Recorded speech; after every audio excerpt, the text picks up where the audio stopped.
7 and 8 Anna Marie Echevarria versus Zion Collins, A844652. Come on up.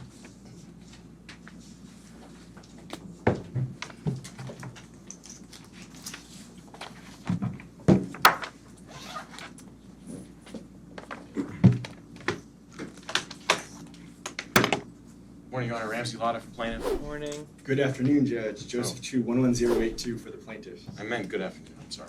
That's okay. Good afternoon, Stephanie Zinna on behalf of defendant Zaon Collins. Trudeau Durrani on behalf. Okay. And Your Honor, I apologize. This is Attorney Bill Brensky. I am personal counsel for Marvin Collins. I wasn't hired until today, and I'm just here as an observer. Okay. Has Mr. Brensky been copied on any of what we're doing today?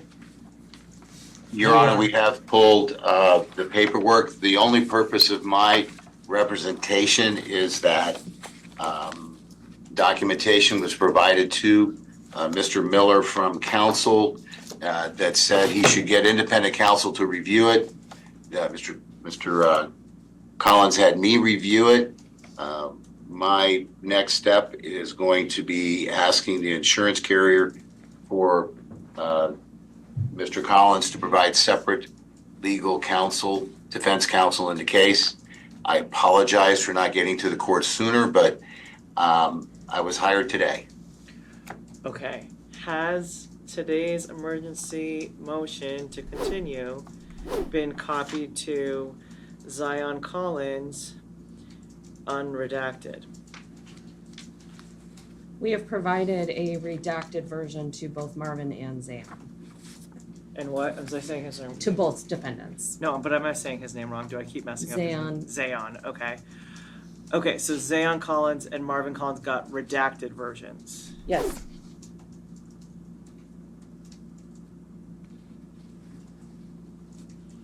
Mr. Brensky, are you in possession of the redacted version? I don't believe I have. I know we do not have an unredacted version. We just looked it up today. I'm looking at my. Okay, I thought the moving I papers have. said that the clients were copied on unredacted versions. I believe we said we copied them on redacted versions, but I could be wrong. If that's incorrect, I can remedy that, but I was hoping not to include those details Honestly, if we could avoid it. But if it can't be avoided, then I will make sure that that goes out unredacted. Can we go off for a second? this is it.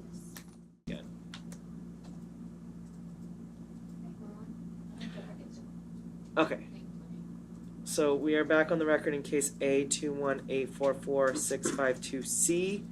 I am going to deny the motion to continue with some caveats, specifically because it's my understanding that there's been a discussion between counsel of a proposed plan, which we're going to discuss now. So let's discuss that as to how this could best work, where we could do it. Let's talk first about May 5th. I would have a full day for you. So what's the plan for May 5th?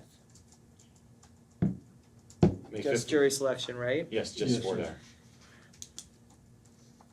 there. May 6th, generally, I give May 6th, the first 3 days, I try to give full days. Even though I do have stuff on my calendar, I will move it all to give you full days on May 6th, May 5th, May 6th, and May 7th. And we'll do 9 a.m. starts.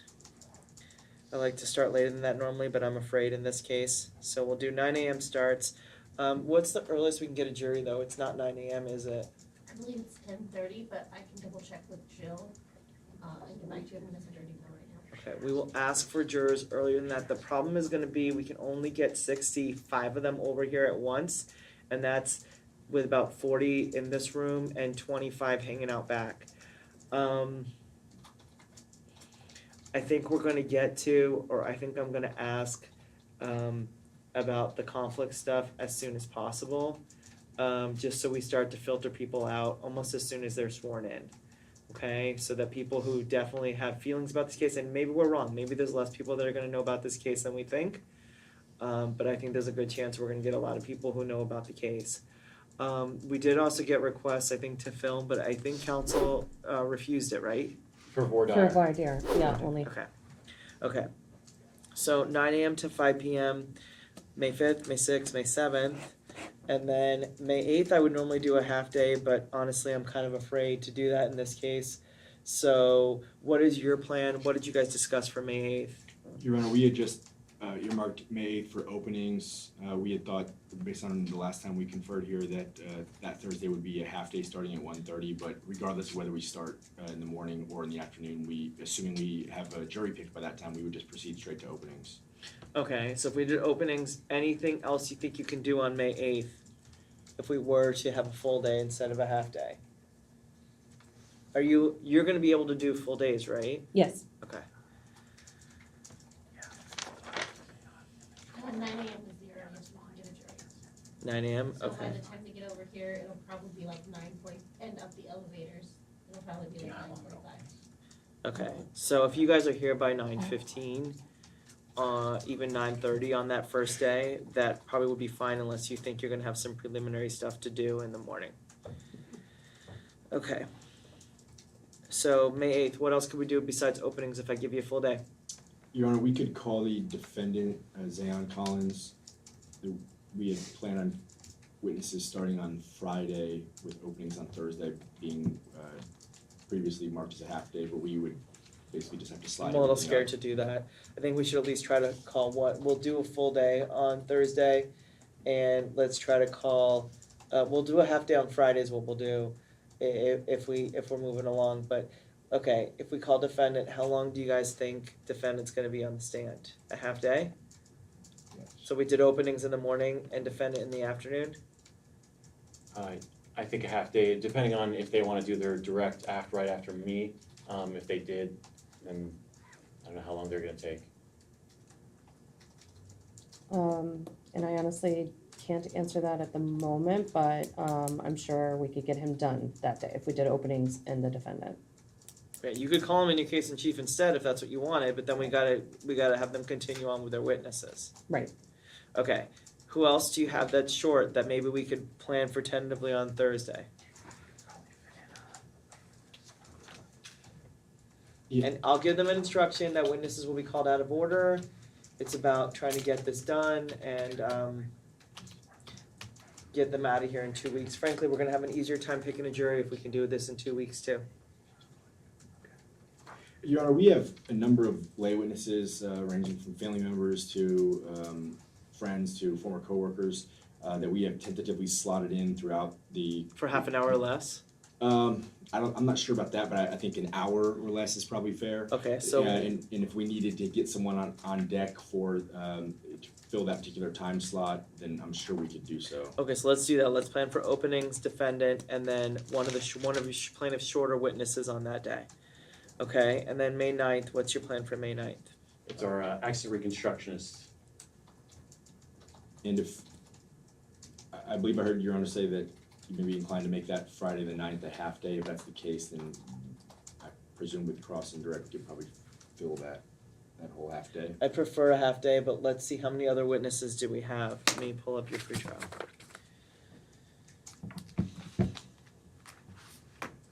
We've narrowed down the witnesses from the pretrial quite a bit. Thank you.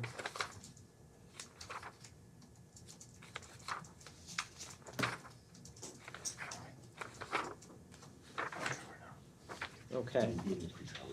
Okay, so if we did an accident recon on the 9th,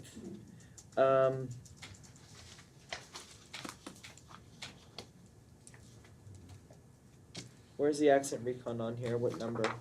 Your Honor, Mr. Terry is witness number 16 on the top of page 19 of the joint pretrial. Okay, we still got a ton of witnesses here, so, what was your plan for the 12th? We have Marie Echevarria, who is the decedent's younger sister, who is flying in from New York over that weekend to testify. That's the witness one you have listed? Yeah, and then she has to go Okay. back that night, so we wanted to have her. Oh no, I'm sorry. Witness one is Anne Marie, who is our client. who is Anne the- Marie Echevarria? Yes. Okay, and she would be the first witness on Monday? No, Your Judge, I'm referring to witness number 11 in the joint pretrial, who is Oh, Marie Marie. Echevarria, who is the decedent's sister. And she would be flying out from New York City to appear in person on that Monday morning of May 12th.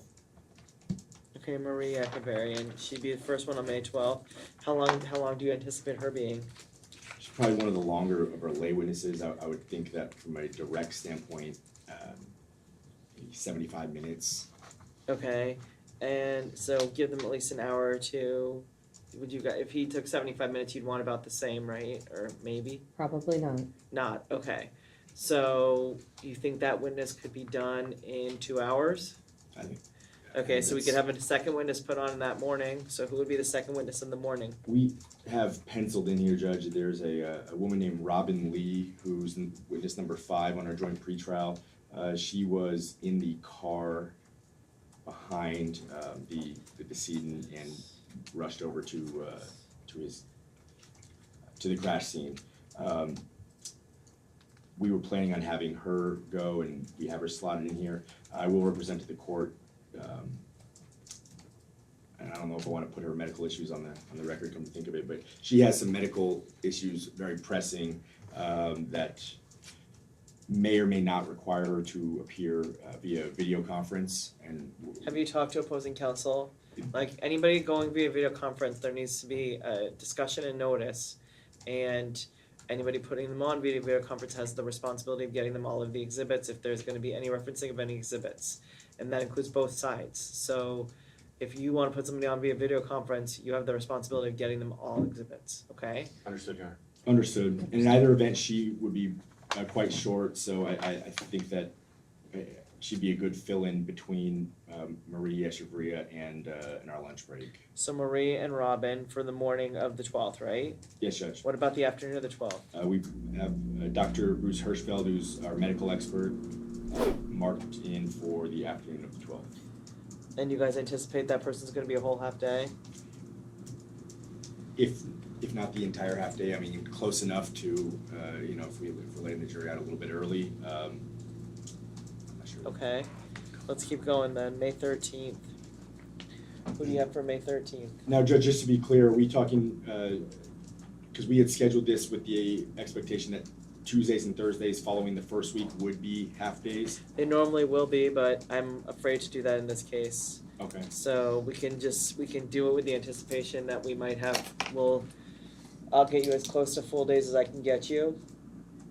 Okay. And I don't know what I'll do about my hearings, but maybe I'll have somebody else cover them. Maybe I'll ask a second judge if they can just go into their courtroom and do the hearings. Okay, so we only had 2 witnesses scheduled for Tuesday the 13th because we were expecting a 3 or 3.5 hour day. Okay, who were your 2 The witnesses? first one was Dr. Raymond Kelly, who's our toxicologist. We have him scheduled to start right there at the 1:30 slot. We'll have to see if he's available to start earlier in the day. Okay, If we end up, Dr. Raymond Kelly, Sorry, okay. and then, So afternoon most likely, because that's what he's scheduled for right now, right? yes, Judge. And then who? Moses Robledo, who is witness number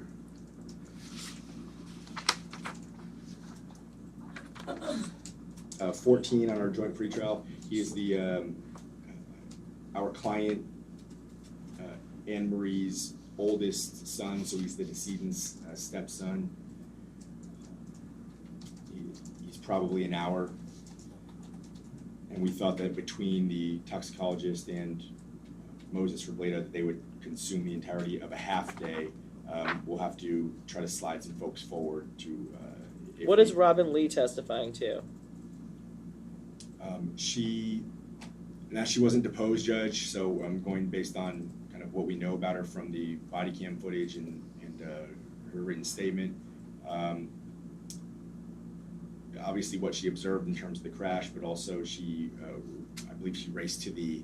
Okay, she was at the scene? Yes, and she Okay, actually. what is Marie Echevarria testifying to?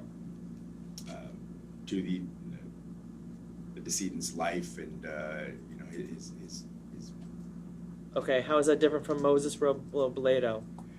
Well, Marie grew up with the decedent. She's his younger sister. I mean, they were. Okay. Moses didn't meet the decedent until the decedent married Anne Marie. So Maria Echevarria knows the decedent from birth or from early on. Okay. Time before she even met Mr. But we can't have like 15 people come in and just talk about this guy and say the same thing. And I'm a little concerned that there isn't like descriptions as to what everybody's putting in there. I mean, we got Moses Robledo, Jason Robledo. Like, are some of these people saying the same thing? We don't think so, Your Honor. I think Especially if like the idea is that we're getting this tried in this, like, look, you guys oppose the motion to continue. I'm denying the motion to continue, but as a result, we do need to like move this through to keep it on this timeline. So what are they saying that's going to be different? Because you shouldn't have a bunch of repetitive witnesses here either. I can pull up your other things to see if there is description of what their testimony is, but these people should all be giving something different. Yeah, and Your Honor, for what it's worth, if we are going full days on the Tuesday and Thursday of May 13th and May 15th, before addressing your question directly, Yeah. I don't think that us finishing by the end of that second week, assuming we do get a jury picked in 3 days and openings go on Thursday, May 8th, I think we have a pretty good shot at getting done. We are mindful of the fact that there is going to be some overlap in testimony amongst the various damages or character witnesses, for lack of a better term. We are very careful to not make that overlap any more excessive than it needs to be. That's why we try to have family members from different perspectives. Yeah. We have coworkers, former coworkers. We have Okay, but there doesn't need to be co-workers. It should be like one co-worker, unless somebody else can, like if somebody can testify about a bunch of this stuff, that's the person that should be used. Like, I get it. I get why you might want that, but we won't have time for a million witnesses, and we're not gonna drag it out after this, like after what's gone on. So, okay. Oh, I'm sorry. Am I muted? It just happened. Oh, I am muted. Okay. We- So, Your Honor, if I may, Yeah. we are going to be very careful to try to avoid accumulation or overlap. That their perspectives are going to be different okay. aspects of life, different aspects of his character. There's just going to be different. We intend to Okay. show the court that there's going to be differences So May between these 13th, witnesses. Dr. Raymond Kelly and Moses Robledo. Who else can go on May 13th if we can make it a full day? we have our economist scheduled for the following morning, Wednesday the 14th, that we could see if we could get more in, and I think that would probably fill in the balance of the day. Okay. So the economist is It's Eugenia Larimore. okay. It's number 18 on our witness list. Okay, Eugenia Larimore, and then so May 14th. What's that going to look like? We have subpoenaed Detective David Figueroa, who's with Metro's Fatal Detail, and To come on that day? yes, in the afternoon, as well as Dr. Lisa Gavin, who is the coroner. In the morning, we had Larimore, our economist, scheduled along with Jason Robledo, who's another stepson, but we can probably. In the morning on the 14th, we got Jason. Correct, Judge, and we have Eugenia Larimore there, our economist, but if we're gonna have her go on the afternoon of the 13th instead, we'll have to find someone to fill that slot, and I'm sure we'll be able to. So we can get one more person on the 14th, right? Yep. Okay, so plan for May 15th. Our plan when it was with a half-day schedule was to Sure. call our two clients, Eric Jr. and then Anne Marie, who are the decedent's son and wife respectively. Eric Jr. would be rather quick. Eric Jr. Less than an Oh, hour. I put Eric Jr. on the 14th. Maybe I had the wrong name. But Jason, Jason and Eric are not the same person? Oh, Jason Robledo. Yeah. Okay. Okay. Eric Jr. Okay, and May 15th, Eric Jr. and who else? And our other client, Anne Marie, who is the decedent's wife, and she will take at least a couple hours, right? She'll take a while. Okay, so on the 15th, the plan is Eric Jr. and Anne Marie. Okay. And if that's a full day, Judge, we can probably have someone else on deck. Yeah, I'll get you as many full days as I can, so let's plan for all full days right now. And if as we're going, if we're finishing really well and I can free up a day, then that's what I'll do. Otherwise, I'll just try to load up on, I'll get whatever I can on this Friday, and then put whatever I can on the week of the 19th. Okay, so we're planning on full days, every day, 9 a.m. start times? I think we have to in order to try to make the deadline, otherwise we're not gonna make it by the 16th, right? Yeah, I agree, Judge, that would be a challenge. Okay. Because we still got, I'm not even at the 16th yet, which would be our last day, and we still got Marvin Collins, I'm assuming you're calling both defendants on May 8th or no? Well, yeah, We'd rather not call them on the same day, Your Honor. Okay, so where would you call Marvin Collins, last? Likely late, well, not last, but Have you, are both of the Collinses gonna be here the whole trial? And that was something I wanted to bring up, Your Honor. So Zaon is. Because that might fix our schedule right there. Zaon is in school out in Fresno. Okay, So what I was going to request was that he could appear remotely as needed. But no, I was going to ask the court's permission to allow him to have his absence excused. well, I don't think I can give permission for that, but I don't think party gets to make a choice, I think. But if they want him testified, they can subpoena him, and if you can only present him, he's a defendant, if he presents online. What are your thoughts on that? we likely don't oppose it, but I would like just 24 hours to confirm, if that's okay, Your Honor. Yeah, is there a time that he's absolutely impossible to come, though? I need to double check his final schedule because Okay. he's heading into Yeah, finals. I imagine there's some time in this section that, especially with finals, that's gonna be absolutely impossible for him. So we'll slide him in where we can, okay. And then, And Judge, we might be able to call Marvin Collins on okay, that Wednesday, the 14th, or Thursday, the 15th, given that with the. was Marvin Collins planning on being here the whole time? And I know there's kind of a weird situation right now with who's representing Marvin, Maybe but Mr. Brensky knows. I can tell you, Your Honor, that I know Marvin has disabilities and trouble getting around. So I would anticipate, without being able to confirm that, maybe Mr. Brensky can, that sitting here all day, every day is not going to be that easy for him. Your Honor, this is Bill Brensky. I'm about to meet my client for the first time at 3:30 today. So I'm not much help there. Okay.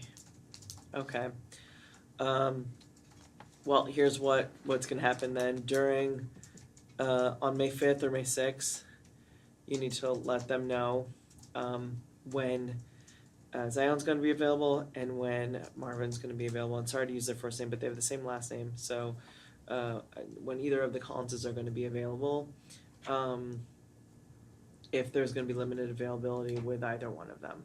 So Absolutely. let's try to get that as soon as possible. Okay. So who do we have left on the 15th? I mean, are some of these witnesses just gonna be really quick? Cause I still see, like, what's Kevin Smith? When was the plan for Kevin Smith? Yeah, so there's a few witnesses on our joint pretrial memo who are, we're not sure if they're going to be called or not based on either availability or just necessity, and Kevin Smith would be one of them. Okay, We had 3 additional witnesses who we have tentatively scheduled with. who's and Michelle Freder? Michelle Freder is the principal at the school where the decedent worked. She'll be very quick, 30 minutes or less. Okay, who's Rigo Munoz? He is the decedent was a custodian, and Mr. Munoz is the custodian supervisor. He's basically the direct supervisor of the decedent with whom he worked for a number of years. We had them scheduled to go back to back on Friday, May 16th. And I think together they might be 90 minutes combined. Is there an objection to any of these witnesses? Actually, yes, Your Honor, I was just about to ask permission just to briefly make a record on that. We will be submitting trial briefs as well as objecting to any cumulative presentation of witnesses. And I believe we actually already put together a trial brief on that topic. Okay, I have a few trial briefs. Here's part of the problem, and I hope this is, I got a collateral source. I got an argument and admission of evidence related to liability. I don't know if I got one on cumulative witnesses, but, We filed it last week, so that might be why. okay, maybe it just didn't get printed out. I mean, these witnesses should not be saying the same thing. We understand that, Your Honor, and we'd like the opportunity to brief it and the opportunity to show the court that they will not be saying the same thing. Yeah, respond to the brief, and I will try to review them before, did you already respond to it? Not yet, Your Honor. I'll try to review it before Friday and try to get a order out, but like I said, I'm denying the motion to continue. I understand that this needs to go forward, but we can't, we don't have 3 weeks anymore, we don't have 4 weeks, we have 2 weeks to do it, in order to do it before the surgery. So, we Yeah, and gotta Judge- try to make it, and you guys are aware of the surgery. We certainly are, and we're mindful of that, Mhm. personally and professionally. Yeah. For what it's worth, like, obviously, we want to avoid cumulative testimony. I mean, we're talking about in a death case. And the jury will hate you too if you put the 10 people on to say he was a nice coworker. Understood, and we want to keep it moving. We want to keep it fresh in terms of the distinctions between what each testimony is presenting to the court. But in a death case, pretty substantial magnitude, we are talking about having our witnesses on and off in 5 or 6 days. So just the metrics of that are, it's not like we're dragging this out for 2-3 weeks, just calling an endless series of witnesses. We're talking about 15-ish or so, 2/3 of whom will probably be in the range of an hour or less. But that doesn't obviate our concerns for. Yeah, well, if we're doing an cumulative. hour or less, then we can have 3 in the morning, 3 in the afternoon. So we can have 6 witnesses on in one day. And if you can do that, then it's going to be, we're going to be out of here, no problem, by the 16th. But right now, with this schedule, I don't even have this case going to defense until the end of the day on the 15th. And Your Honor, I do want to, I know you're aware of this, but just to bring it up, there is an active punitive damages claim, and so which means there'll be a second phase. So even after they render the verdict on the compensatory, then we're gonna have to argue the punitive damages part of it if the jury checks that box for the punitives. If that makes sense, Your Honor. Then we need a lot more people on each one of these days too. No, I wasn't even thinking about the punitive aspect. Okay. I'm sorry, Your Honor. I thought we discussed the defense was going to have someone here, so if it goes over, we won't have an issue with. I know we won't have an issue with going over the 16th. Well, but yes, we were talking about it though, like going over was a possibility, not a done deal. Okay, let's keep going. So 15th, Eric Jr. and Marie. Who else can be on the 15th? As I mentioned, Judge, we could theoretically call Mr. Marvin Collins on that date, either before or after. Actually, I believe we need to call Eric Jr. in the afternoon because he's a senior at Durango High, I think, maybe a junior. So perhaps we could call Mr. Collins that morning, followed by Eric Jr. and Anne Marie. And I suspect that would fill up the day substantially, if not entirely. Okay, and then who do you have left on the 16th? On the 16th, as just mentioned, the principal, Michelle Freder, Rigo Munoz, and the final witness we have slotted in here is Kiani Taylor, who is a niece of the decedent with whom he was very close. And that's actually the last witness that we have that we're planning on calling as of now. I know that there's, I believe, 3 additional names who I didn't mention who are on our witness list in the joint pretrial memo. Kevin Smith being one of them, and a couple of other family members. Who's Kevin Kirkdale? Kirkendall is the defense rebuttal economist expert. Oh, okay. So I'm not sure as to. You have him in your case in chief, but you're not gonna, oh wait, you guys just did it as witnesses to be presented. Okay, Correct. so this isn't plaintiff first defendant's witnesses. Okay, so,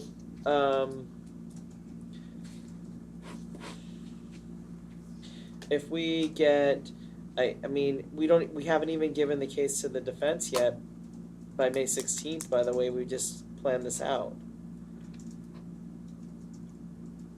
Judge, it's entirely possible that if it does play out that way with having to slide up, I mean, some of the witnesses that I'm mentioning on, for instance, from Tuesday through Friday, the 13th through the 16th, we're talking about potentially sliding one or more forward to fill in additional time on the preceding days, given that Thursday, the 8th, Tuesday, the 13th, and Thursday, the 15th, we were planning on being half days, and Your Honor is now accommodating us for a full day. Yeah, we're gonna do all full days. We're gonna do all full days. That's, I don't know how we do this if we don't.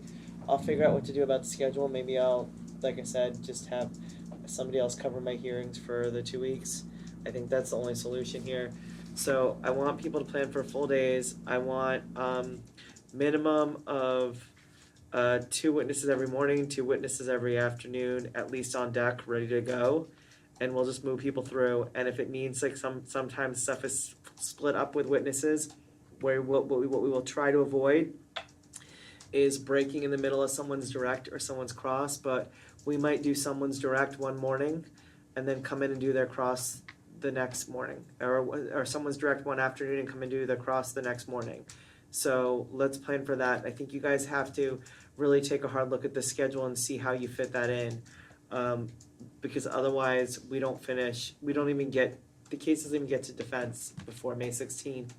And if I'm denying the motion to continue and that's what we're doing, we're going through, I think we should at least make a really, really hard push to try to get this done by the 16th. I think it's very aggressive, but at the same time, like, I think this can be done if we're just putting some people on the stand to talk about, like, I don't know, because there's no descriptions next to any of these witnesses or what they're offering, but like Zaon Collins and Marvin Collins, I mean, liability is accepted here, right? No. Liability is not an issue? There's a problem with that, Your Honor. I cannot make any representations to that right now. Okay, I thought there was a bench brief that said no liability. No, the bench brief indicates liability is disputed, but we don't know if at the last second they're gonna try to admit liability. And it's to make sure that they don't use it to try to prevent us from admitting certain evidence, because there's a lot of stipulations on evidence at this time, and everything's been contested all the way up to now. And as of right now, there is no admission of liability. They didn't waive their affirmative defenses in the pretrial memo. They didn't amend their answer at any point, so technically liability is contested. It's been contested all along. And Okay. we cited a number of cases supporting the notion that last second admission of liability, if such admission occurs, cannot be used to prevent the plaintiff from establishing their causes of action or making their liability arguments.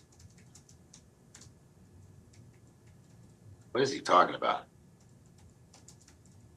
I'm sorry, were you talking to us?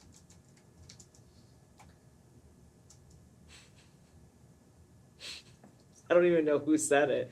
I guess somebody out of Mr. Brensky's office said it, but okay. If that didn't make sense, Your Honor, I can clarify. Oh, you know what he was saying with the what is he talking about? It made sense to me. I don't know. I thought he was indicating that I didn't make sense, so Oh. I was offering to clarify if I didn't make sense. No, I think I understand what you guys are talking about. I think liability is at issue here, so we are going to need people to actually describe the full accident. Do we have accident, you have an accident reconstructionist, what's he gonna show? Yes, Your Honor, we have an accident reconstructionist. He has, he's done a full reconstruction. He's gonna show, his demonstratives from the scene showing where the cars would have been, what the speeds would have been at different times in the T-minus 5 seconds preceding the impact. Okay, and then you also have Robin Lee, who was at the scene, right? Correct. Okay. So, He's gonna talk about the speeds and the fact that the defendant was going 88 miles an hour, 2 seconds prior to the impact in a 35-mile-an-hour zone.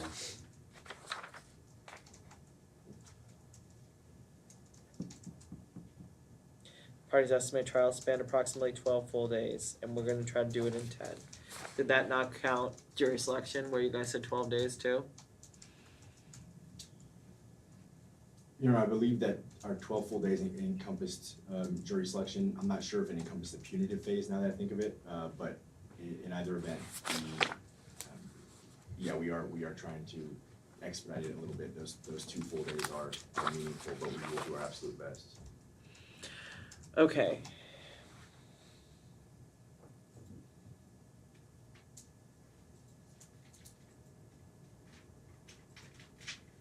How many witnesses does the defense expect to put on? If we can get both Collins defendants done when they're called adversely, we would just have our economist. Oh, just an economist. Yes, Okay, so you really could be half a day.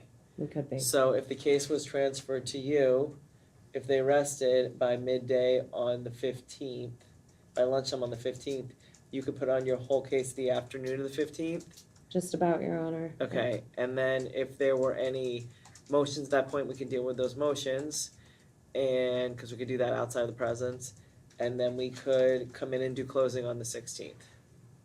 That would be an excellent plan. Okay, so I want you guys to put together a plan with full days and do it, map as much as you can out, where you're able to transfer the case to defendant by 11 o'clock on the 15th.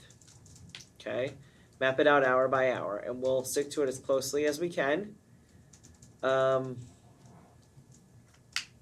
we'll see how things start to go and how we can move.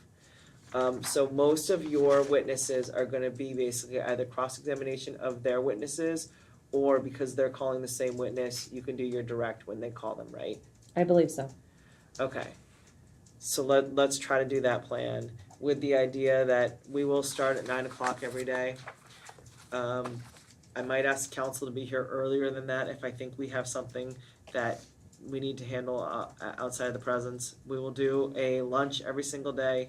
We'll do short breaks outside of lunch, but there'll be a 45-minute to an hour lunch every single day, and we're just going to try to get this done. Anybody think it would be absolutely impossible to do it? No, you are. Okay, so let's plan for that. What about? Obviously, the hope are is that if something goes wrong and takes longer, that we don't cause a mistrial, that we just have for a backup counsel come in and finish it off. That's Well, the if hope. something's so bad that it's a mistrial, we're done anyway. I'm sorry, I didn't mean it that way. I meant if we don't get done by the 16th. Oh, if we don't cause a mistrial by not finishing. Correct, Your Honor. Okay. That's what I meant. Well, it's my understanding that not finishing would not cause a mistrial because we have a substitute person coming in, right? Correct. Okay. So, and we will deal with, well, like I said, I want you to have a doctor's note. I want you to just tell me you got one. And I want you to have a plan worked out with Max. And I'm listing him because you said he was the managing attorney at your firm. And it would be great if you do end up with a substitute that whoever it is here for most of the trial, if not all of it, so that if they do need to slide in, we can just have them do it without giving explanation, because I don't know how we would give the explanation of why you're here and then gone, okay? Because I don't think it'd be appropriate to give any details. Okay, let's talk about jury instructions. All these stipulated 2 instructions everybody agrees to? Yes, I Yes. believe so, Your Honor. All the way up to there were disputed ones, right? Yes, Your Honor. Where do we start the disputed ones? Did I put them separately?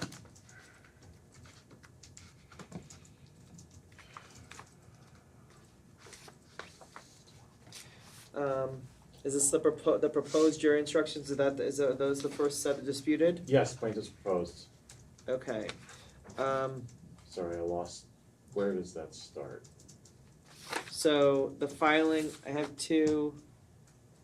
I have the ones that were attached to the pretrial memo, and then the ones that are filed separately. Those are the disputed ones, or some of these look like they're just basic instructions. Stipulated jury instructions is pages 2 through.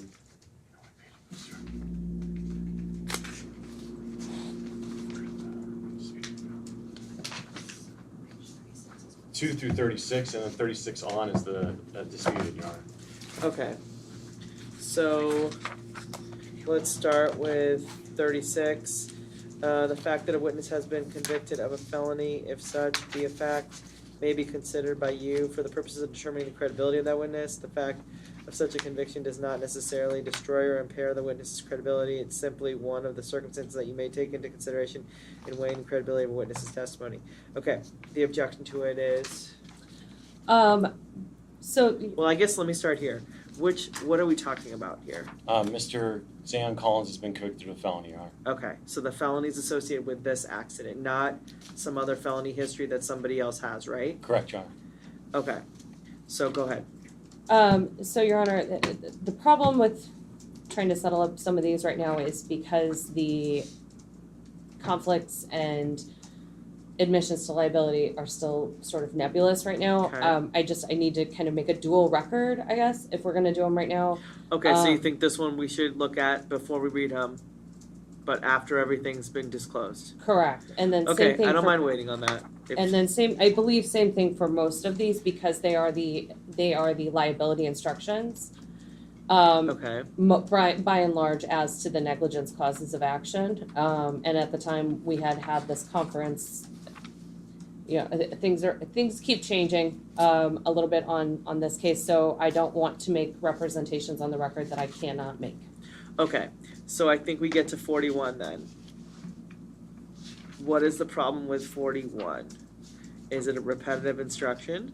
Which one is 41? Oh, I'll read it. Page 41. The preponderance or weight of evidence is not necessarily increased with a greater number of witnesses. The testimony of one witness worthy of belief is sufficient for the proof of any fact and would justify a verdict in accordance with such testimony, even if a number of witnesses have testified to the contrary. If from the whole case, blah, blah, blah, blah. I mean, it's a form instruction, right? Yes, Your Honor. I know it's from the old set, but is there a new set in the 2018? Is that the problem? We have preponderance instructions from the new set already included in the stipulated version. Okay, so duplicate. That's the problem here. Well, if I can, Your Honor, this isn't a preponderance, this is a number of witnesses instruction, so it's different than the preponderance of the evidence instruction. Well, aren't you gonna be the one that puts on all the witnesses? Yes, Your Honor.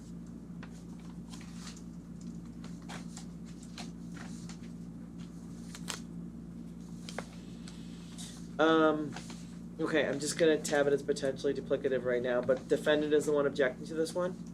Correct. Okay, I'll deal with that in a minute. The next one is a negligence instruction, I'll wait on that one. The next one is a negligence instruction, I'm talking about 43 now, I'll wait on that one.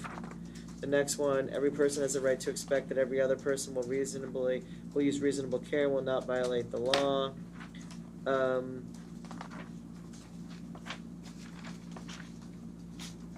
What's the objection with that one? It's duplicative of one of the stipulated jury instructions as to reasonable care. Okay. Do you want me to respond, Your Honor? Sure, if you want to. I'm just putting notes on them now Sure. because Understood. I think we're going to be going over them again probably plan to go over them again the evening of the 15th. Okay. And then I'll let you guys leave to go prepare your closings, and then we'll come in with the plan that on the 16th I'll read the instructions and we'll do closing. Understood, Your Honor. If we need to still put on one witness on the 16th, we can do that and do the closings on the afternoon of the 16th, but I prefer to do closings in the morning with the hope that if they come back and we have to move through the punitive phase, we can do it that afternoon. Understood. And this instruction, Your Honor, is different than the regional care instruction. This talks about assuming that others will not, assuming the others are not violating the law. So it's different than the reasonable care. It's an assumption of what other drivers on the road will do. Does that make sense, Your Honor? Okay, so you're saying it isn't duplicative, that it should be included. Correct. Okay, I'm gonna look at the whole set in totality and make a ruling later on. Okay, the next one, there was enforced at the time of occurrence. Okay, this is another negligence instruction, so did you guys actually cite the specific NRS? Yes, at the bottom, NRS 484B.600. Okay, what's the problem with this one that, So again, if there is any sort of stipulation or stipulation agreement, concession of liability, however that pans out, I don't believe that this one would be appropriate. And it just kind of depends on how things shake out. okay, okay, the next one, I'm assuming the same issue, right? Yes, there's and any then we would be getting into duplicative instructions. I know they're two different laws, but same premise. Okay. Okay, And I believe this one he was actually convicted of. So which one? 484B.653 if, Oh, 653. yeah, I think this is one of the felonies that he was or one of the crimes that he pled guilty to. Okay. Okay. I see the same thing, 48, 49. 49 deals with the pleading guilty, right? Correct, and 48 also goes to punitive damages, Your Honor. Sorry, I didn't mean to jump back. No, it's fine. Okay. And What's 49, if you look count two, that's the 484B.653, I believe. okay? The proximate cause instruction. What's the problem with that one? Page 50. Again, it goes back to whether or not liability, we don't need a proximate cause of construction if liability is conceded. Okay.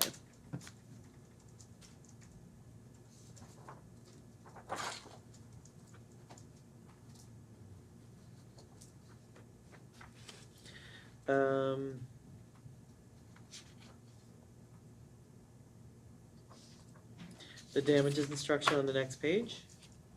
The only modification, Your Honor, is under subsection 2, I added the word physical and mental before the word pain. So the standard doesn't have the words physical and mental before pain. I added physical and mental before pain in. Okay, that's your problem with it, the two words? Yes. Okay. I'll take a look. I think we should leave the instruction as written, unless you guys agree to revise it. You can say physical and mental, that's my preliminary thoughts on that, but we can go over it again when we go over all of them at the end.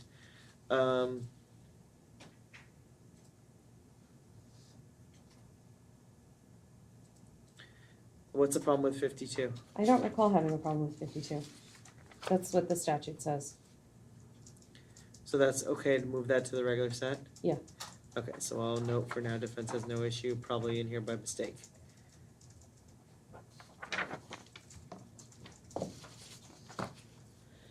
Any issue with 53? Yes, sir, I would just object to having I know that it's still an issue within the case, and we just intend to make a record that the punitive damages would be inappropriate. Okay.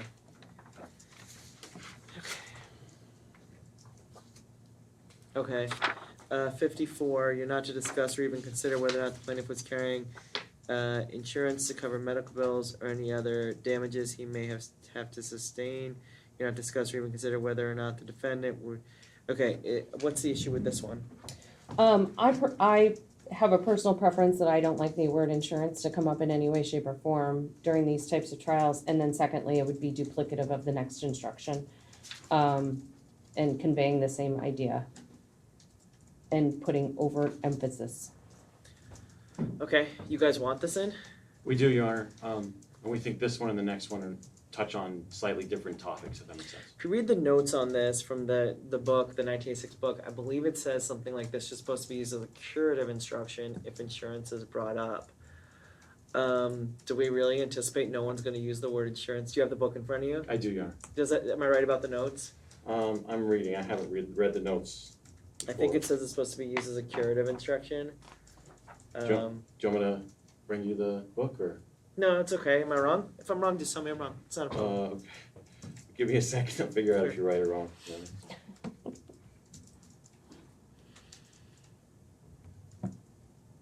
I mean, I don't think it's a misstatement of law, and I think there's a good chance that insurance does come in, so I'm probably gonna be inclined to allow it unless there's absolutely no mention of insurance at any point.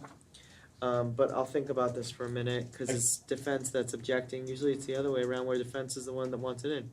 I can read it if you want, Your Honor. It says, the first paragraph, and then it talks about the first paragraph, and then it says, the remainder of the instruction is patterned upon Baji 1.04 and IPI 2.13. The IPI use note states that such an instruction should only be used in a case where the jury has received information that a party was insured, and then only upon the request of the party whose insurance was disclosed. The Baji use note contains no similar limitations. The notes on use to former pattern civil jury instruction number 1.6 incorporated the IPI use note. That's word for word what it says. So, our position is still important, Your Honor, to make sure the jury's not considering how much insurance does he have, does it matter if he's insured. I think the jury's getting hung up on that, and I think they talk about that in voir dire as well. Okay, let me think about that one. And then 55, how any verdict you rendered may or may not affect the defendant, in this case immaterial. So your position from the defense is this should be one or the other, essentially? Well, I don't like And you either of prefer the them, they're second duplicative, and the second one is not a pattern, it was pulled from the cases cited by plaintiff's counsel, and does not include any Nevada case law on it, so I'm unfamiliar with this particular instruction, and I think in a very, in a case that is going to be very emotional and high emotions are going to be charged in this, that this is just another kind of. Isn't this though, okay, if you are gonna ask for punitives, isn't this wrong? Well, and that was going to be my next point, Your Honor. If we go to a punitive phase, we're going to be essentially instructing the jury the exact opposite of this. And I'm fine with that, Your Honor. I think this would be for the compensatory phase, and the punitive phase, there's a different instruction, so this is different than the punitive phase. If that makes sense. Okay, let's move on for now. I'm not making rulings on these right now, so we're just going through it, and I just wanna know what the issues are so I can think about it for a little bit. A party must persuade you by the evidence. What was the problem with 56? This again goes back to whether or not there's a liability issue. Okay, liability. Okay, every person has a right to expect that every other person, isn't this a dupe? Don't we have this other one, don't we have this in here already? The page 57? What was the? That was, we already have an objection to that one. A few, what was it? Which number was the same one? I thought. It was page 44. Yeah, it's the same thing, It's isn't the it? same thing. I apologize for that, Your Honor. It's a little bit different, but it's Oh. like pretty much the same. Oh, yeah, it is a slightly different, oh, no, I'm sorry, it's the same instruction. But the I words think are it a takes little out the bit second different. paragraph, So the words are different somehow, but they're citing to the exact same authority, which makes me wonder which one is actually that. strange, I don't know what Instruction. happened, I apologize there, let me look it up. Your Honor, the pattern has some bracketed language, Oh, and it that's appears that one version omits the bracketed language and another version includes the bracketed language, such Oh, the as. or will violate the law. That is the second inclusion of bracketed language. The first one is every person has a right to expect that every other person will use reasonable care, open bracket, and will not violate the law, close bracket, unless he or she knows, and so forth. Okay, so I'm just gonna put a note here that it's either gonna be, if I allow this, it's gonna be 44 or this one, but it's not gonna be both of them, obviously. And I'll make a ruling after, when we go over them again towards the end. Page 58, if the jury determines the plaintiff is entitled to recover, it shall be by general verdict, the total amount of damages. Do we already have the other one? Is that the problem with this one? I don't recall having a problem with this one unless it is a duplicate. I think I was okay with this. Okay.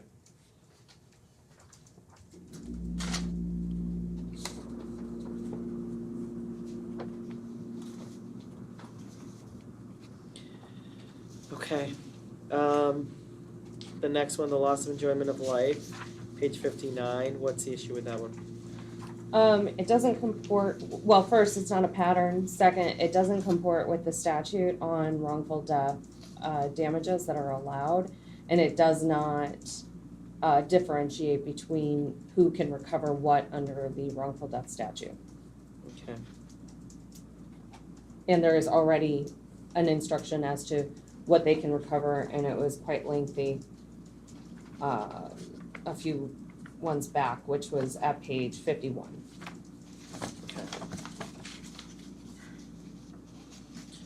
And my response, Your Honor, is Sure. The case side of the bank's case is a wrongful death case from Nevada, and it talks about loss of enjoyment of life in a wrongful death case.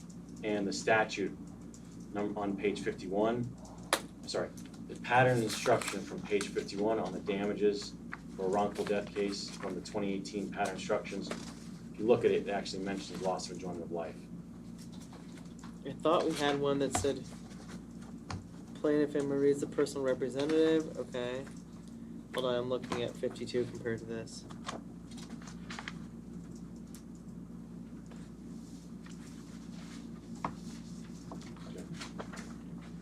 Okay, I'll look at this compared to the other ones to see if I'm gonna permit it. And just to clarify, Your Honor, this just defines what loss of enjoyment of life is versus 51 mentions loss of enjoyment of life as a category of damages for a wrongful death case. Okay. An award of suffering may compensate an injured person for shock, fright, emotional upset, and/or humiliation as a result of the defendant's negligence, in addition to pain, suffering, and loss of enjoyment. This right out of the bank's case too, and your Correct. promise is not a pattern. Not a pattern and does not reflect the accurate damages allowed by the statute. And it is not a pattern, but it does come straight out of the bank's case, and I quoted the language from banks down below, Your Honor, at the bottom. Okay.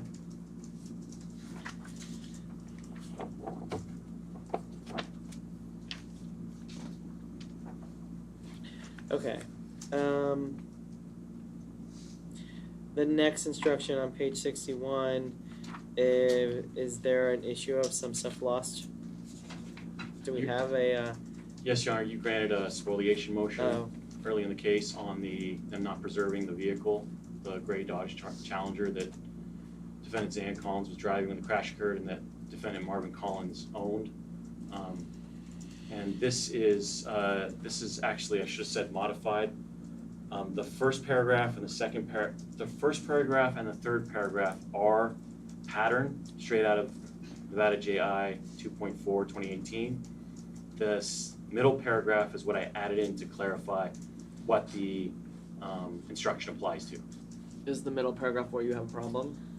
Well, I'm gonna reserve an objection to the entire thing, Okay. but also the middle paragraph is where I would have a problem, and also the liability issue that we've had might impact this instruction and the necessity of it. Okay.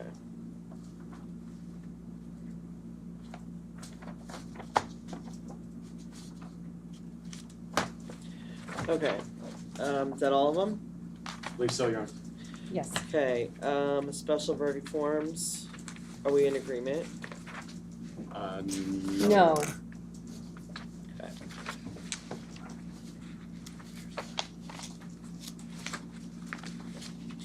We're gonna have to figure out liability first too, anyway, with these, right? Correct. Okay, so we'll wait on those till we figure out how liability is gonna shape up at trial.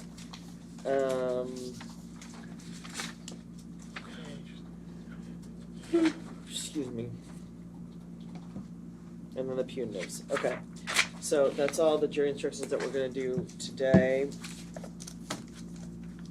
The additional filing is the same thing. The thing I got at 8:39 p.m. Is that the same thing? That's just these separately? Oh, I'm sorry, Your Honor. Yes, we filed the proposed jury instructions separately, and then we also attached them to the pretrial memo. Okay, so all these filings are the same. That's fine. Our apologies for that. That's fine. Thank you for filing them. Your Honor, Bill Brensky, with regards to the special verdict forms that were proposed by the plaintiff, I did speak to Mr. Ladah today, who indicated that the plaintiffs are not requesting punitive damages against Marvin Collins, and the special verdict form by plaintiff's counsel does not request punitive damages as against Marvin Collins. So I just wanted to know on the record whether or not the plaintiffs are intending to request punitive damages against Marvin Collins.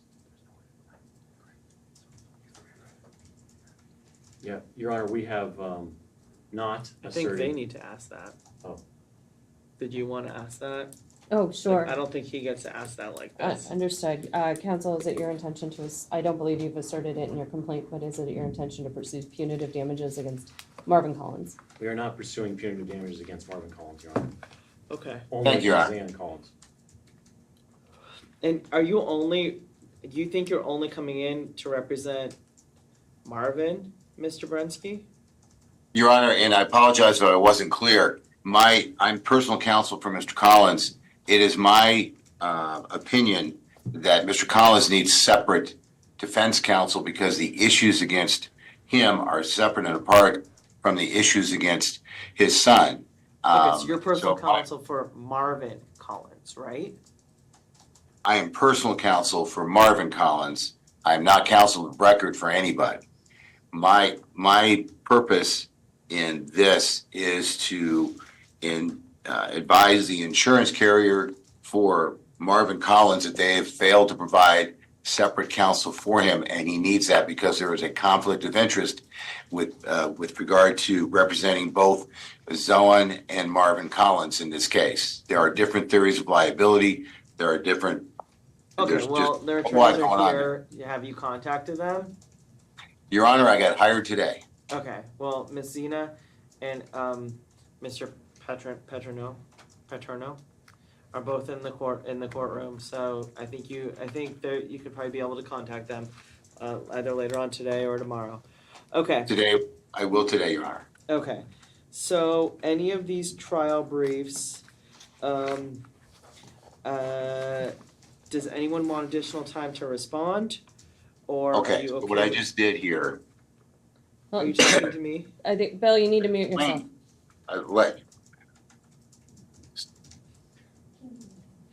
Okay, let's just mute him for him. Maybe next time he comes in person. Any of these trial briefs, do counsel want more time to respond to them, or are they fully briefed where the other side has had the chance to respond? We'd like to respond to the cumulative one, Your Honor, I stated earlier. Okay, when will I get that response? When do you need it by, Your Honor? Sooner the better. I would love full disclosure tomorrow, Wednesday and Thursday. I'm in another trial, but they're supposed to finish Thursday. So I was thinking I could issue minute orders on these on Friday, and on anything else that's still outstanding, which I think there's still an outstanding issue of the marijuana issue, right? In this case, I'm not sure if there's an outstanding issue on anything else other than the trial briefs. Can we have it to you by the end of the day, Thursday, Judge? Yeah, if you have it, if it's in my inbox by the morning of Friday, I will read it before I issue a decision. And by the morning of Friday, I mean like, try to have it there, can you have it there before 7 a.m.? Yeah, we'll get it to you by Okay. the end of the day, Thursday. What about from defense counsel side, any of these that you want more time and will you able to, well actually, let me just ask this way. Any of these that you might want to respond to is 7 a.m., by 7 a.m. Friday filed, is that enough time, or do you want more time than that? That timeline is fine to respond. I believe we have another one we were intending to file, so I will do my best to get that done quickly so that they have an What's that one about? opportunity to respond. As far as, Look, I'm gonna try to get to all these before, I'd like to get you minute orders by Friday, or, but it might be that I'm telling you my thoughts Monday, the first time we have a break. understood, I need to look back at my notes on what I assigned out. Okay, that's fine, but while you have everybody here, is there a chance of any agreement or no? Oh, probably not. Probably not, okay. Okay, so any other, let's talk about jury selection for a minute. That is not the right one, let me print you the right one. Judge, can I bring up one thing briefly? Yeah, do it now while I'm doing this. Thank you. It sounds like you're gonna issue a slew of minute orders on Friday, that's your plan. Does that include as to the issues raised in our motion in limine number 3, which defense opposed, which addresses the marijuana issue as well as the coroner's report? And the reason I ask is because a lot of the redactions in the exhibits are kind of pending, contingent on the outcome of the court's ruling on the marijuana issue. And we just want to make sure we get everything squared away in that respect, consistent with the court's Okay, ruling. the order I signed today did say that that was pending, right? Yes, Judge. Okay, so, yeah, I'll try to get that by Friday. When do you need the exhibits? If we probably won't have the jury picked until the end of the day Wednesday. You're filing with us on Friday. Yeah. Well, I'm probably gonna file them in orders on Friday, but if they need to give you the exhibits and we need to redact, then we just redact before they go to the jury, right? Can they be redacted after they, can they, They'd have to be redacted before we show them. yeah, before they show them, but we won't show them till Wednesday, till Thursday or later anyway. If you can get them to me by Tuesday, that should be okay. And I can go through them as quickly as I can on Tuesday.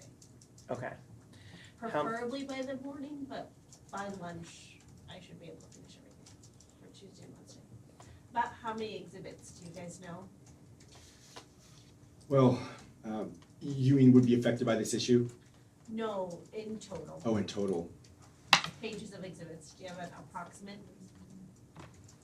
Oh, pages of exhibits, Yeah. that's a, It's not that bad. I believe there's like 2 full binders is what my office had printed out for me. So like 2 big binders worth of exhibits.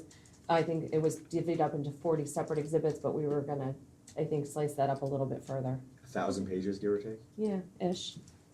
Not too bad. Tuesday at lunch at the latest, hopefully.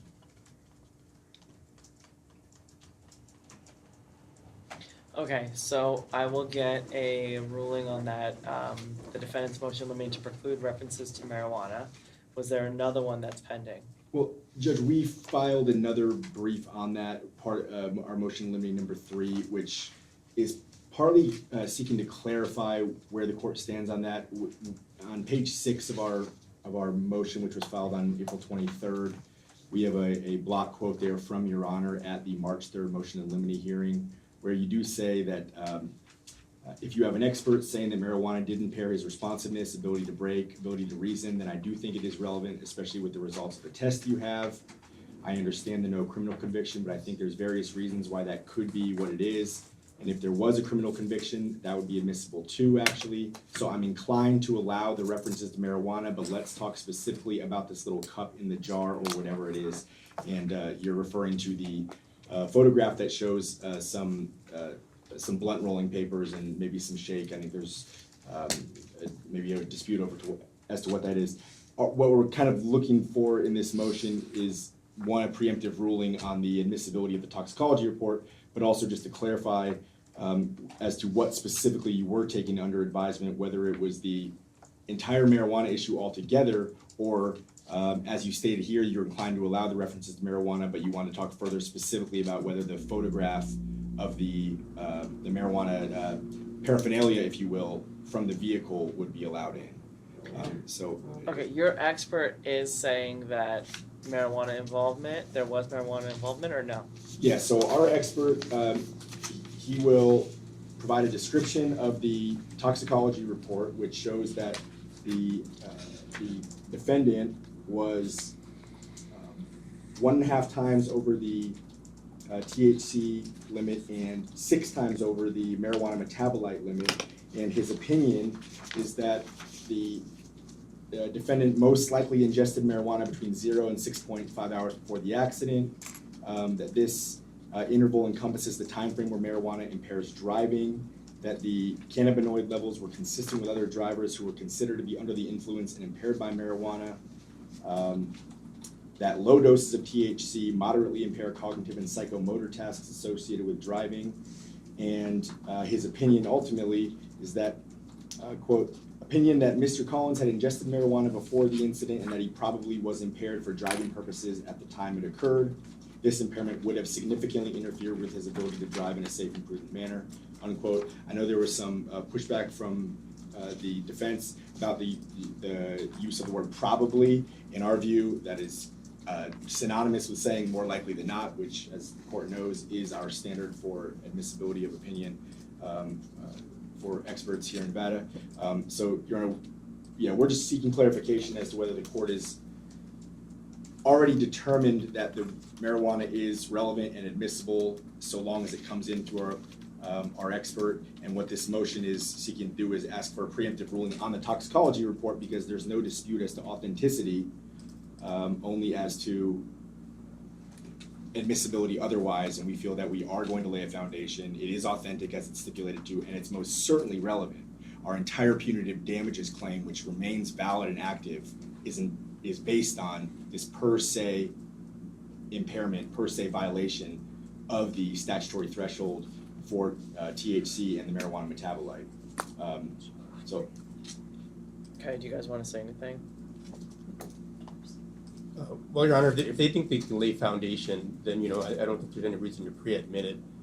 Well, I'm not going to pre-admit anything. That you're not asking for a pre-admission, right? I'm going to be clear. Even if I've made a ruling that something can be referenced, it doesn't mean that it's admitted. You're still going to have to take the steps to admit it if there isn't a stipulation to admit. Do you understand what I'm saying? We do. So, like, if you want that toxicology report in, you need somebody on the stand.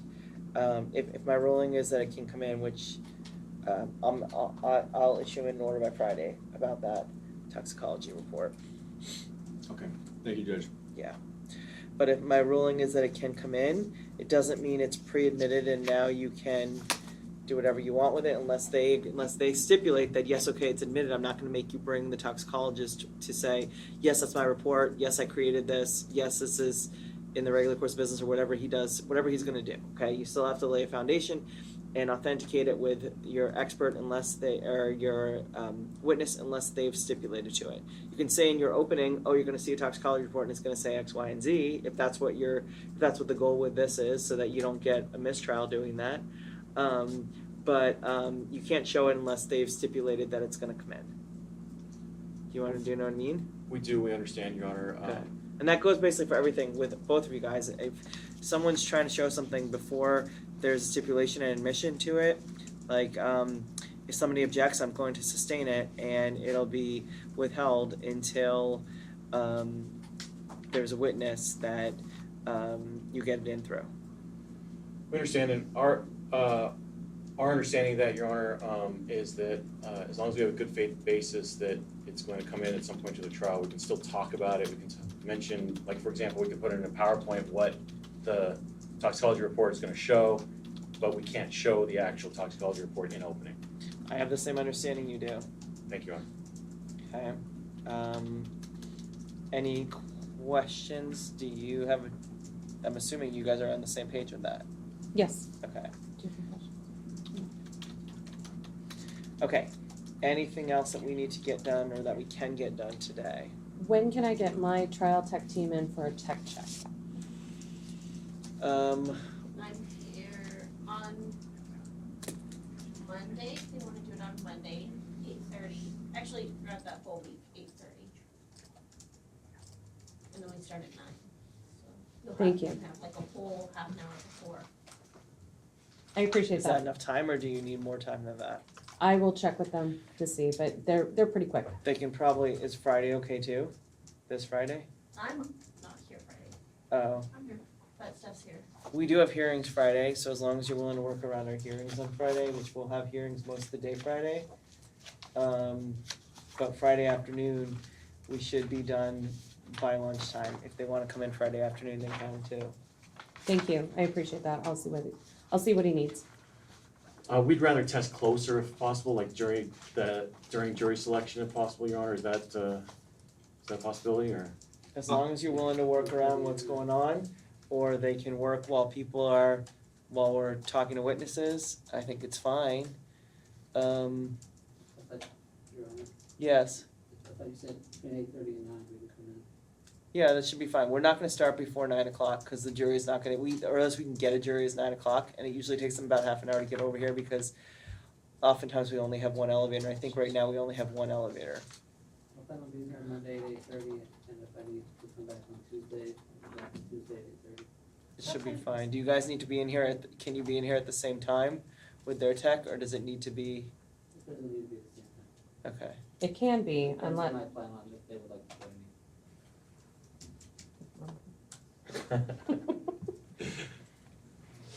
Okay, okay, anything else? I Oh, I sorry. believe you were gonna talk about jury selection, but if Joe had Oh, something else. yeah, I was gonna talk about that. Go ahead if you have something else, unless that was it, and I'm gonna pull up the, Judge, there was a motion in limine that the defense filed to exclude portions of body cam video and photographs which depict the decedent's body. Your Honor denied the motion, and the snippets of the body in the body cam video, which are not too graphic and they're very brief, you ruled that those would be allowed.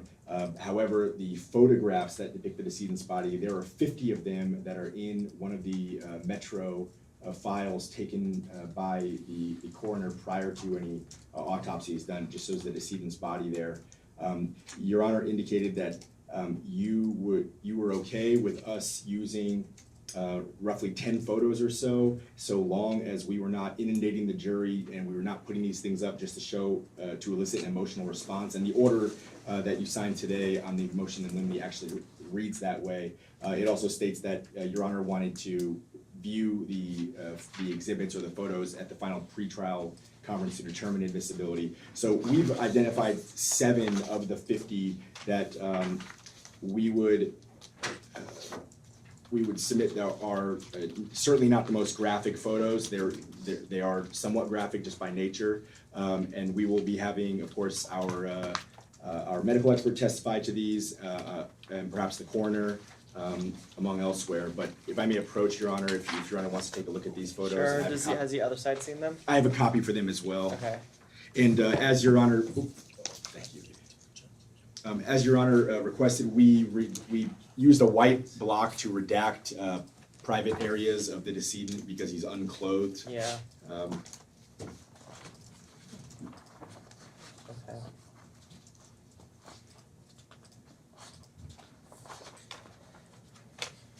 You have the same, you're holding the same copy? I believe so. Yeah, and for the record, Your Honor, it's plaintiffs 812, 821, 823, 826, 829, 833, and 858.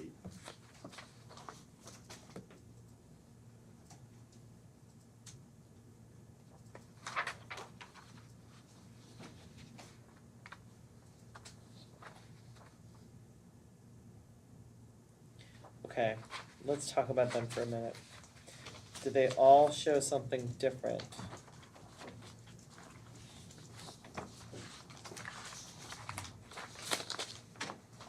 First one is just him.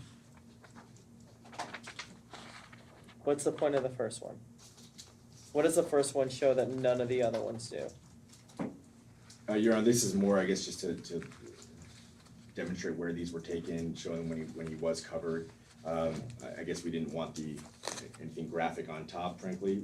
If the court's inclined to remove this one, then we certainly won't Okay, push so back this on one's it. on top because you wanted, like, this spatially puts him where he is, right?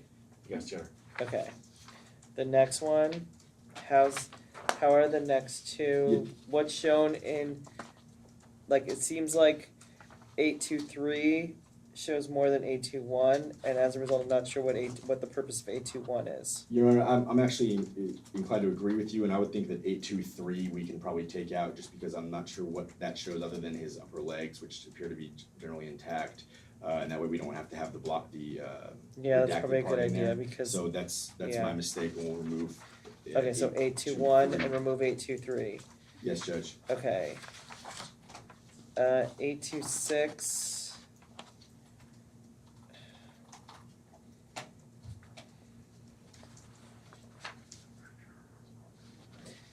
Are we seeing different sides of the head with 826 and 829?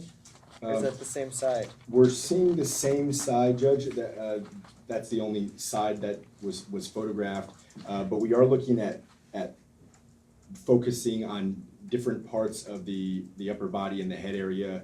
The fractures to the orbital bones or to the skull are in different places within each photo. There's a fracture to the jawline that I believe is more readily apparent in one than the other.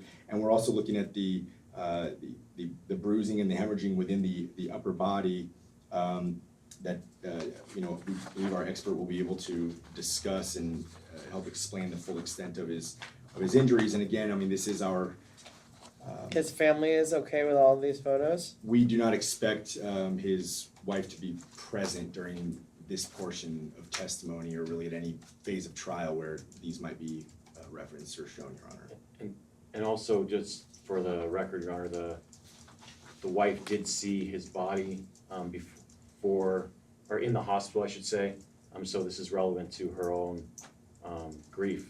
Does that make sense? Your Honor? And that was in our brief, Judge, which may or may not have been one of the reasons why you denied the motion to exclude, was that she did testify in deposition about it being the worst day of her life when she had to see her husband in this state.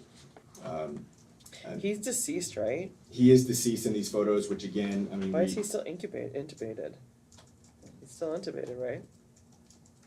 I can ask Dr. Hirschfeld and see if he knows. if I was smart, I would have been a doctor, Judge, I could tell you, but it's obviously our burden here to establish damages through, amongst other things, the pain, suffering, and disfigurement of the decedent. And we think that these photos, combined with our expert testimony, are the best way to demonstrate that. And again, now that we took one of these photos out, we're talking about 6 of the 50 total photos that were taken along these lines. Okay, defense have any objection to 20, besides what we've already talked about, where I think you didn't want any of these, but 26 and 29? Yes, Your Honor, so like you mentioned, a blanket objection as to all of them. Yeah. I believe that if there are going to be, I think 26, 29, and 33 are all duplicative of each other, and one would suffice. Okay, is the doctor gonna look at these and point out what the injury is? I believe so, Your Honor. He's aware of the injuries. I believe he saw the photos. I think all you need is 26. I think 26 shows shows everything that you're trying to show. And it's a close-up, like basically we're getting closer and closer. If we do 12, 21, and 26, I'll let you also have 33. I don't think you need 29. I don't think there's anything in 29 that isn't also in 26 because it's the same size and side of the head. Okay, If anything, I think you're seeing more in 26 because there's something coming out of his ear in 26 that's not coming out of his ear in 29. Okay, so Your Honor, we take out 29 and Take out 29 and take out 23. But we already talked about 23. correct? And then 58 is showing his backside, right? Yes, Judge. Where we see the bruising or the hemorrhaging that's running from the midsection, the hip area all the way down. That's bruising, or he was just like marinating in blood? Well, I certainly see the blood you're referring to. He did have a dislocation of his thoracic spine, so I do think that's a bruising, but I'm not a doctor, of course. Like the serrated stuff along the back? Is that his bones? I don't know. I'm having a hard time figuring out what this is. I think the bruising is more closer to his hip and almost on his buttocks. Oh, okay. Just I can see see what you're that. talking about. That's bruising. Okay. But I think there's more actually further up. I realize it's hard to see because the blood that looks like it's smeared on his back, but I do think there is bruising there.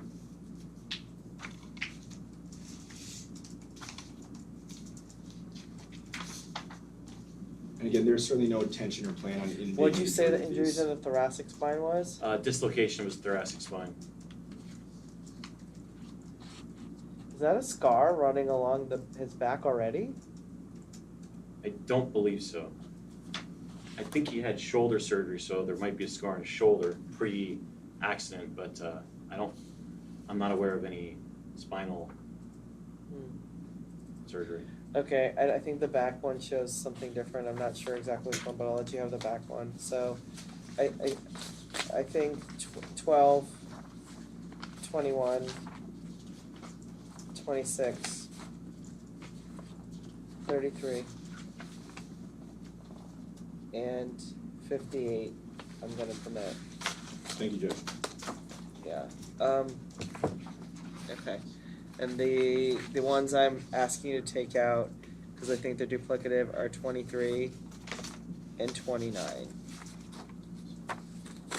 Do you guys want to make any kind of record? I know you made a general objection to all of them, but the ones that I'm permitting, do you want to make any additional objection to? I appreciate that, Your Honor. Yes, I would. Just the photographs, especially if This is my copyright.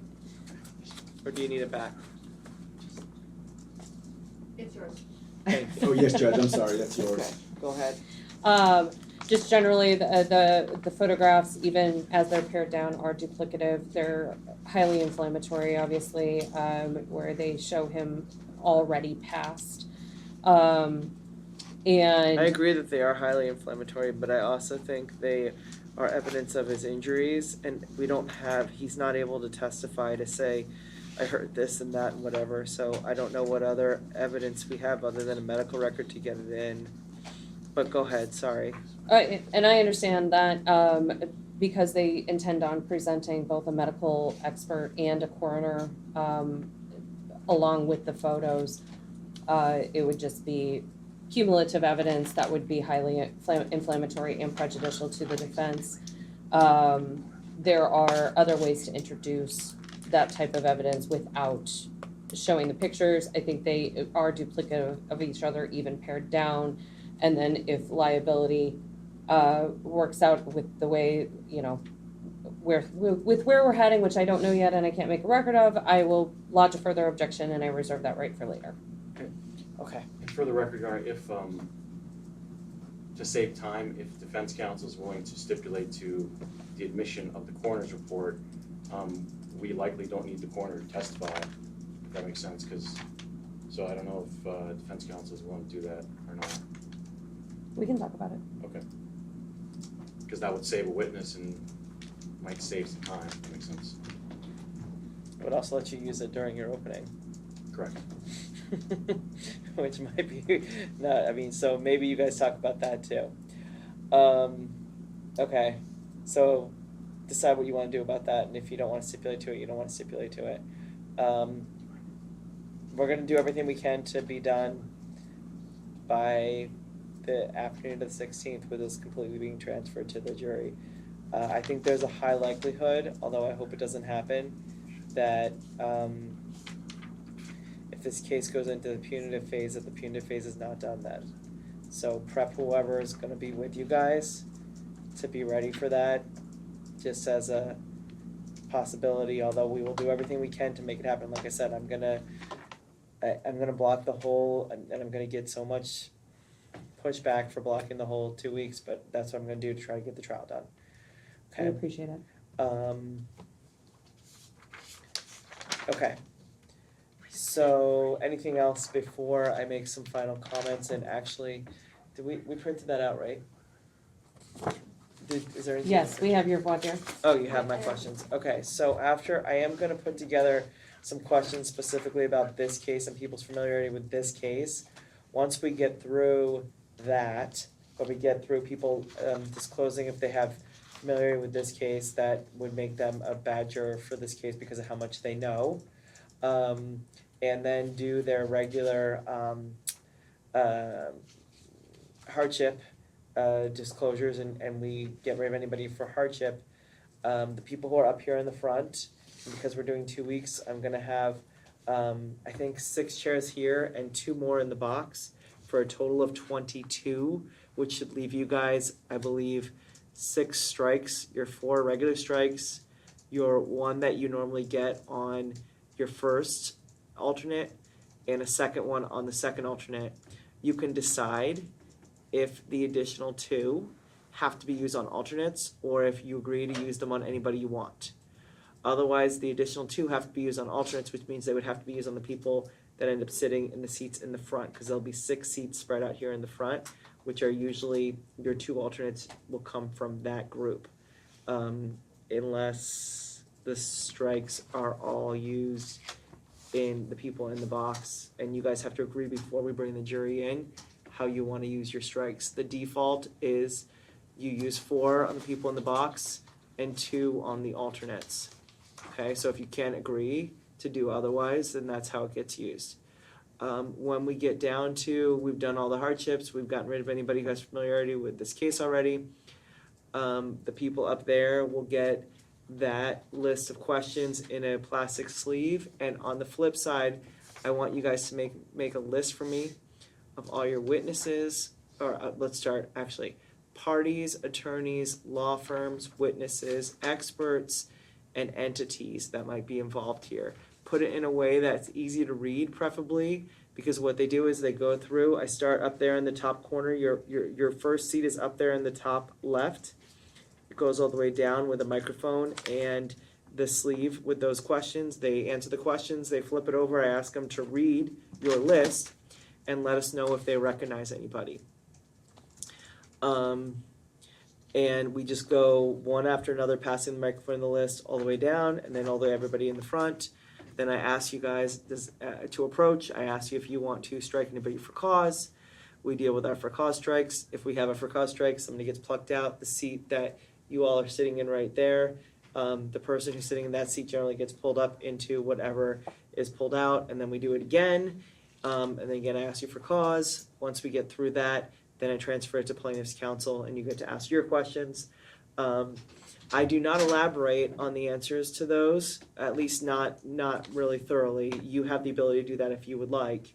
I will add questions to that list if you would like me to, but those tend to be the most basic ones and have some on there that sometimes attorneys don't want to ask, like education levels and employment. Any questions about that process? I believe the method I use, I've heard it referred to as like modified Arizona, because when we do for cause, they get plucked out and replaced. When you do your strikes, they essentially all get bumped up a seat with each strike.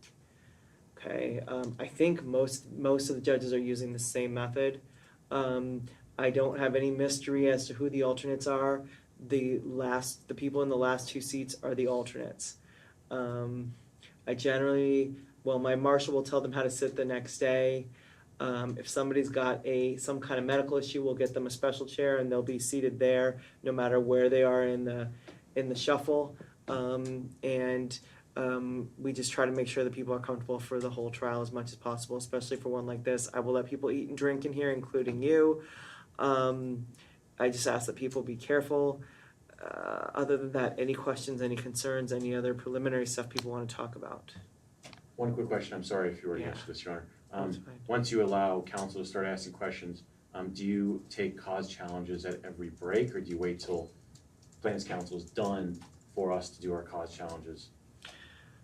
It depends on what's happening, but a lot of times I will ask during each break, does anybody have any for causes? Because sometimes when you have a for cause, it makes sense to get rid of the person earlier, especially because some of the for causes, even though we know we're getting rid of them, they might take up a lot of the time talking. So I would probably ask you with each break, does anybody have any for causes? We probably won't go into rehabbing them unless we're worried that we need to bring them in individually. Occasionally during some of the breaks, especially when we break for the evening, I might ask 3 or 4 people that we have questions about to hang out, to wait while I let everybody else go, and then I might bring them in one time at the end of the day. But if you think if you think someone's going to say something that's going to poison the whole group, ask to approach, and I'll take a for cause almost any time. We just have to be a little careful about how we let them go, because otherwise, if people get wise to what gets out, they might all want out. Although 2 weeks probably isn't that bad. We just got a jury picked for another case, and I was shocked by how many people didn't seem to be actively trying to get out, and we told them it was going to be a 2-week trial. So, any other questions? Not from plaintiff's counsel, Your Honor. Nothing from defense. Oh, and a lot of the for causes, if the for causes are, and this came up actually in the trial that we were doing right now. If only you've asked some questions and you move to strike them for cause and they ask to rehabilitate, a lot of times I'll give them the opportunity to rehabilitate. Will you If give them you're the the- opportunity once I'm done with all my questioning, or do you stop my questioning, let them try to rehabilitate, address that juror, and then I move on? If we bring them in individually, they will get to rehabilitate and you will get to ask questions too. Understood. If it's the whole group, it's probably a case by case, how I'm gonna do, if I'm gonna let you ask any more questions. It depends on how clear it is for me. Sometimes it's very clear, and I know people want to, well, I can give you the cases. I have them in front of me, actually.